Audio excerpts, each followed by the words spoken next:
All right. Good morning, everyone. Ginette Biro here. Thank you so much for joining me on the show.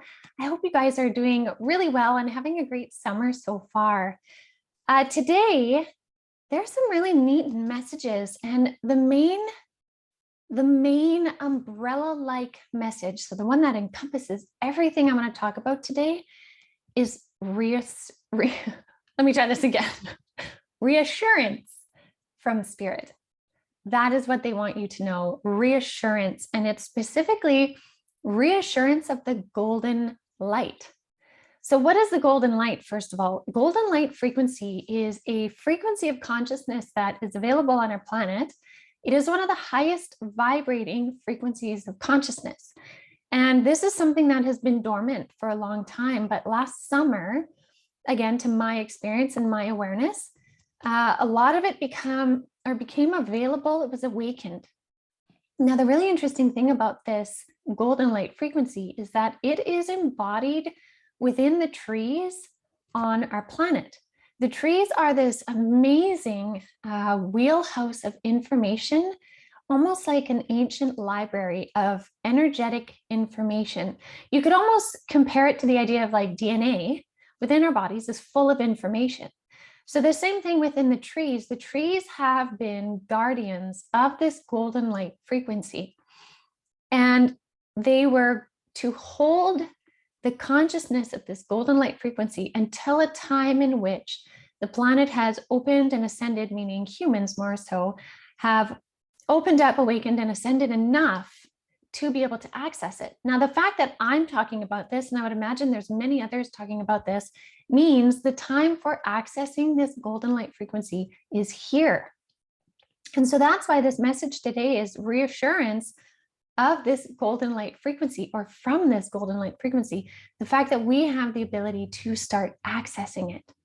Now, the way in which we access it is definitely not by cutting down trees. It is really a big piece of supporting this beautiful library of consciousness is saving our trees, is appreciating them, recognizing how much trees do for each and every one of us on this planet.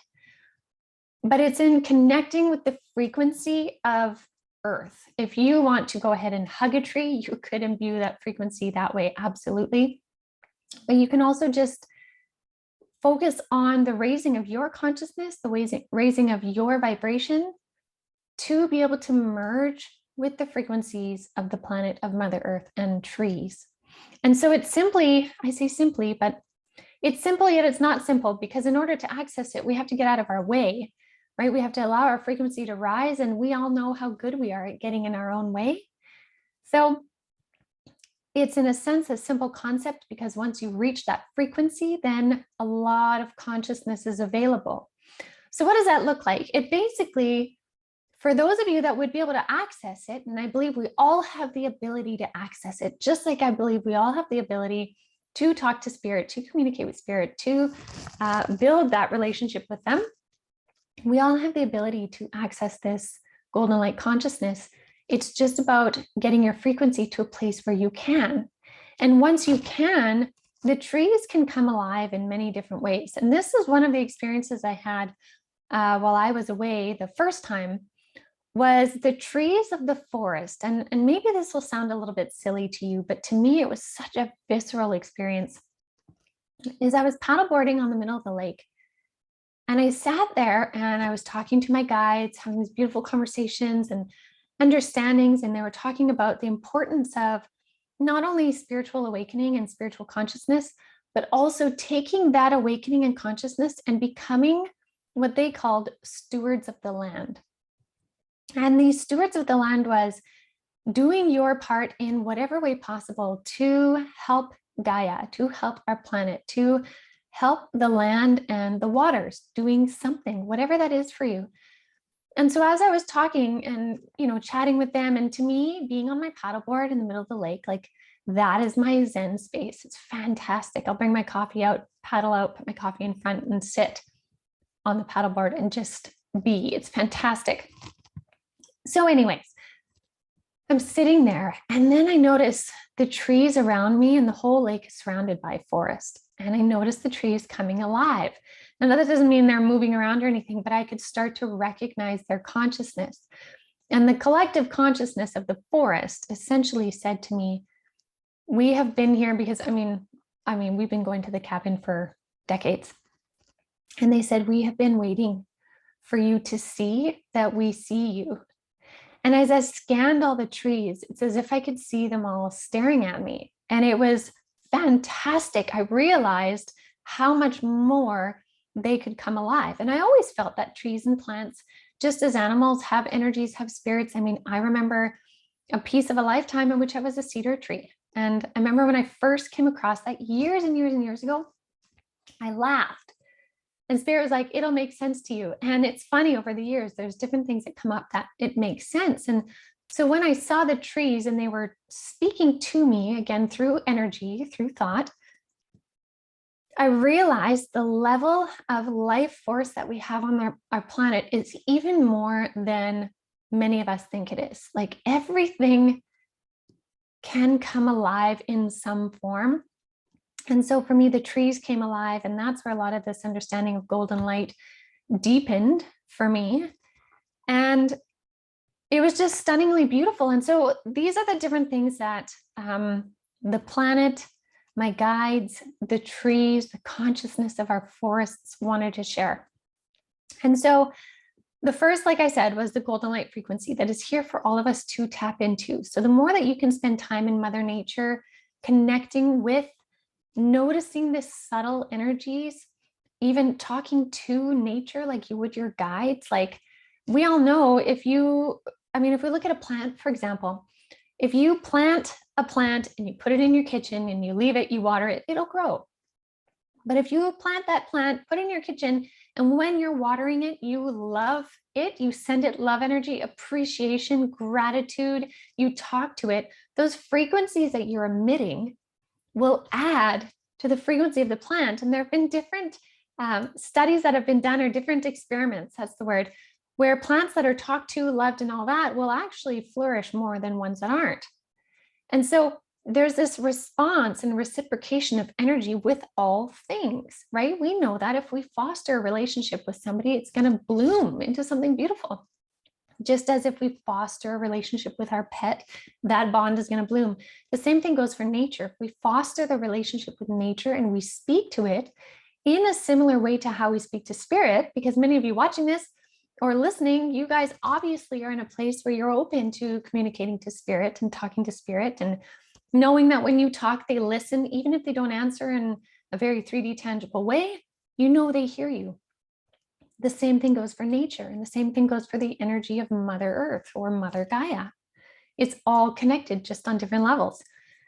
So with that, some of the messages that they had to say is what's happening right now for many of us on the planet, and we've known that as star seeds, we are awakening and growing in consciousness. Some of the things happening are past life activations.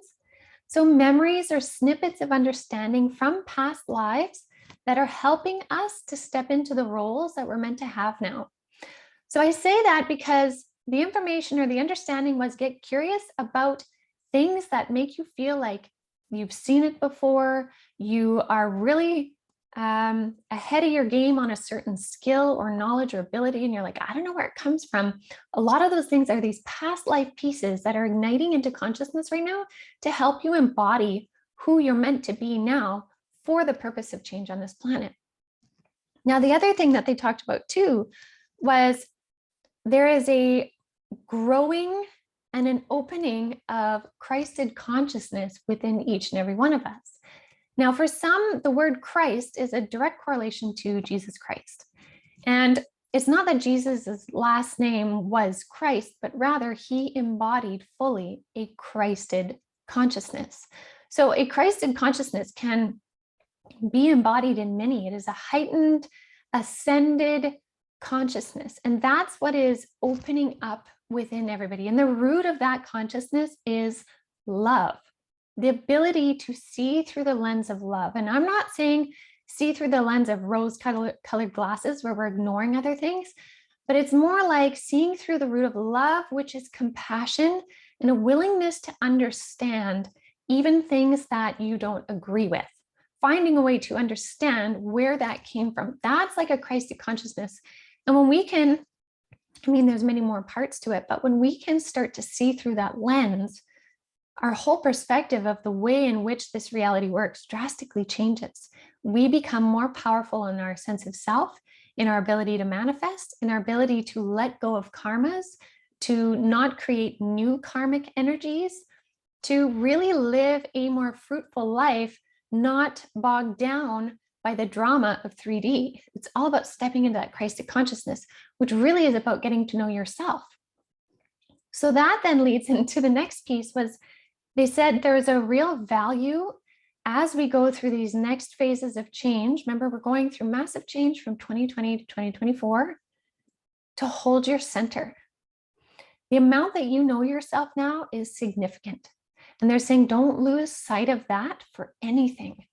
Be willing to grow still and evolve still, but don't lose any part of yourself. Hold your center and keep going forward from there. It's almost like, if you guys have ever rock climbed, there's a piece of equipment called a Gregory, and it locks in. So when you're belaying somebody, when you're working the ropes, if someone falls, you have this Gregory that can lock it, right? So it's not all your muscles and your arm strength and the way that you work the rope that will stop them. It's like a self-locking system. Another example would be like a zip tie, right? So hold yourself and see yourself right now like that zip tie that is not going to go backwards and loosen.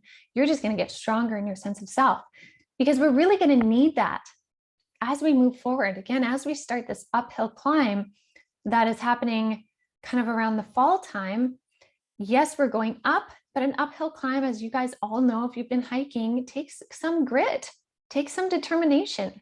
It takes a sense of self to push yourself to get to the top. And so definitely hold your center, because there's a real importance of like not dimming your light to fit in. You don't want to dim your light to fit in. You want to shine your light. You want to shine that Christed consciousness light within you, within your heart space. You want to shine that out.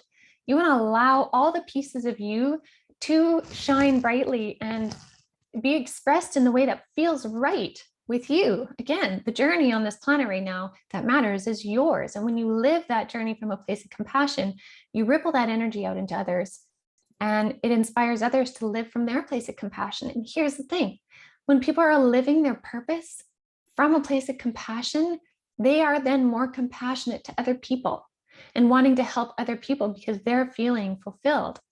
When we dim our light and when we let go of our sense of self is when we start to feel like we're floundering, and we can start to pull from other people to try and get to fill that void. So we want to do the opposite of that. We want to hold that center so we don't necessarily feel that void of separation. And I talked about that in a podcast a couple of weeks ago about the multifaceted nature of self. Pull back those fragments of self, invite them back, bring them back in so you are whole. It'll make a huge difference. And with that, you're going to find the ability to essentially continue to deeply transform at a cellular level, bringing your energy up and your consciousness up into this kind of crystalline energy that many people are connecting to. And you'll find your body will really start changing and shifting. Your desires for what you eat will start changing. And I've talked about that a little bit. And then the other thing Spirit is saying too is when you are in your energy of being true to self, feeling whole and complete with self, be willing sometimes to take those leaps of faith, and that the universe will catch you. And so for those of you wondering, like, okay, if I'm standing on the edge of that metaphorical cliff, how do I know if I should leap or I shouldn't? The thing that I do in those moments, for me, and it might be different for you, but what I do in those moments is I will tune into my body, because remember, your body is such a strong messenger for your conscious self. And I will take a piece of information or a choice point and I'll measure it against my body. And if my body has a calm undercurrent, no matter what I feel on the outside, but the inside is calm, I know it's the right thing to do. Even if I feel nervous, exhilarated, a little bit anxious on the outside, when I pull it onto the inside, kind of like inner deep core heart, if I feel calm, I'm like, okay, I'm going to take this leap because I know the universe is going to catch me.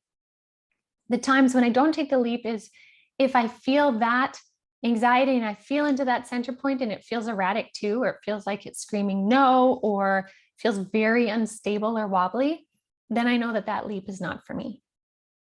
So the universe is wanting you to leap, but leap when you can feel into it that you are co-creating with the universe. And you have that magic. That's there in that center of self. That's there in your ability to tune into your own intuition, tune into your body and see what's right for you. And all of that is coming into play through these shifting and changing times.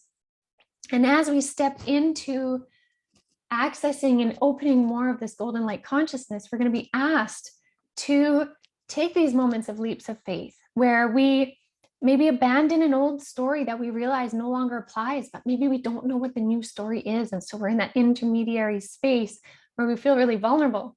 But when we tune into that center point, it feels steady underneath, even though scary on top.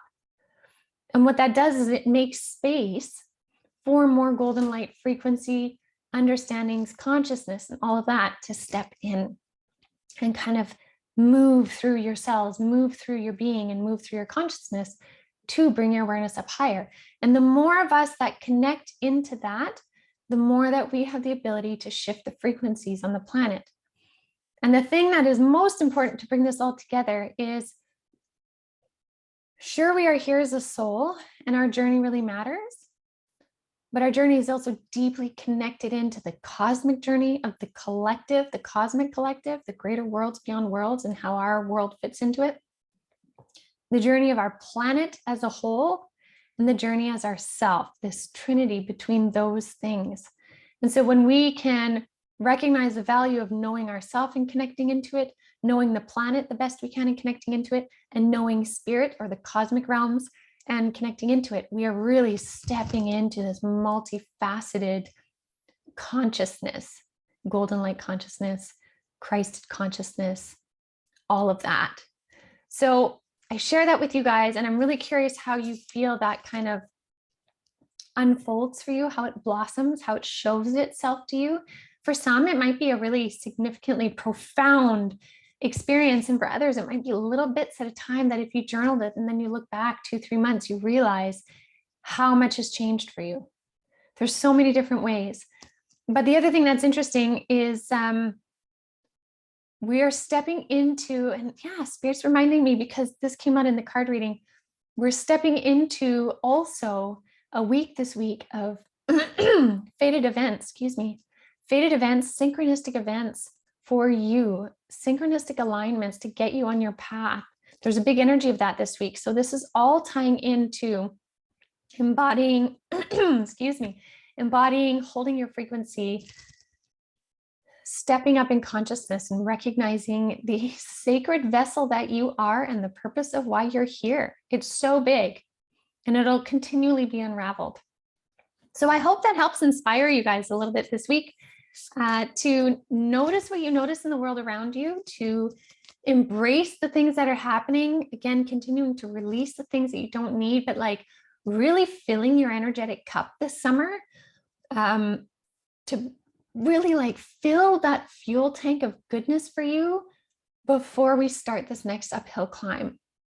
So nourish your being, nourish your mind, nourish your body in all of the ways, and get yourself ready for this really divine, interesting climb that we're going to have starting in the fall. So I will leave that with you guys for now. I hope you all have a beautiful rest of your week. Again, if you're wanting to dive into your journey and, learn a little bit more about who you are, why you are the way you are, check out avalonspirit.com. The personal journey guides that we have there have all been vetted by me. They're all amazing humans. I trust them all implicitly, and they are so gifted in what they offer. So it's a very safe avenue if that feels right for you. And yeah, sorry, one more thing. Spirit's just chatty this morning. Hold on. Okay, they're saying also this week, be willing to be surprised. They're like, let the surprises be a bounty for you. Let the surprises be a bounty. All right, there you have it. So I'll leave you with that, everyone. Have a beautiful week, and I will see you guys all next week.